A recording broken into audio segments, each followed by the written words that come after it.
What's up, YouTube? This is a 2005 Cadillac STS V8 4.6 liter.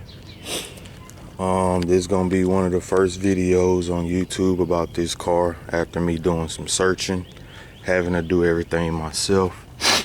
Pretty much what I'm gonna be doing is changing the intake manifold gaskets, the starter, and the plenum booth.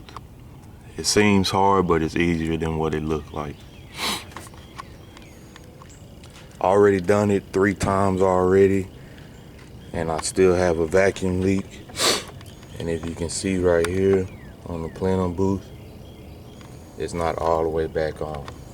After going to the dealership, they told me that most of these crack, but in my case it shrinks, so it's not going all the way over the throttle body.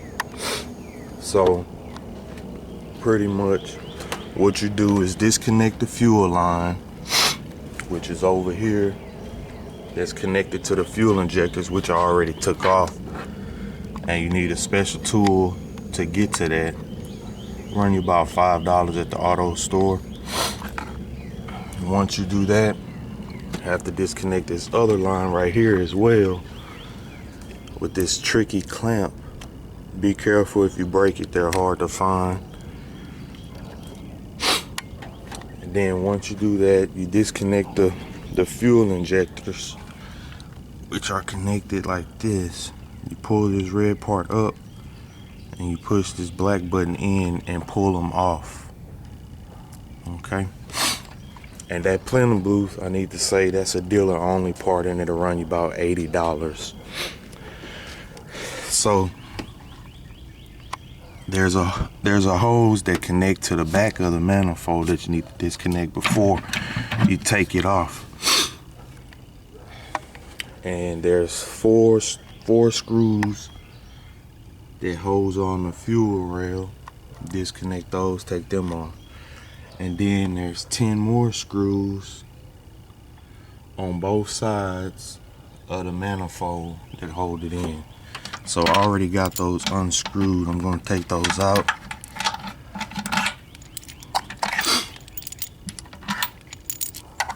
Again, this is my first time doing this. I never worked on a car before. Trying to save a little money. You know, of course, if you go to a shop, they're gonna charge you a lot for it to do it. My mechanic told me $80, but I figured, hey, I can do it myself. It looks pretty easy. So take them bolts out.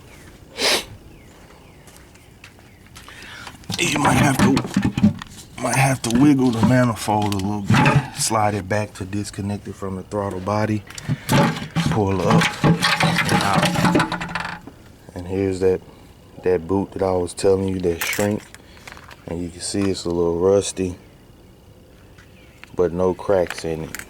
So I'm gonna sit this over here. There we go. And this is that hose I was telling you that you have to disconnect that connects to the back of the manifold. That's the manifold.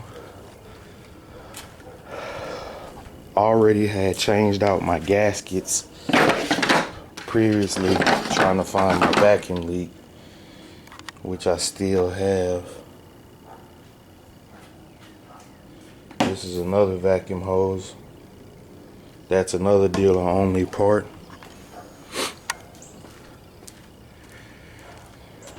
And once you take off the manifold, mine was pretty dirty, so you might want to clean this bay up a little bit. Stick some towels inside those holes.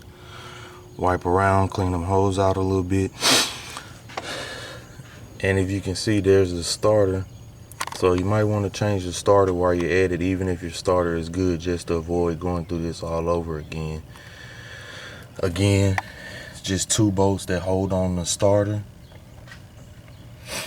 Disconnect those, lift up on the starter, and take it out. It's pretty easy. Just do a little cleaning around the throttle body and everything like that.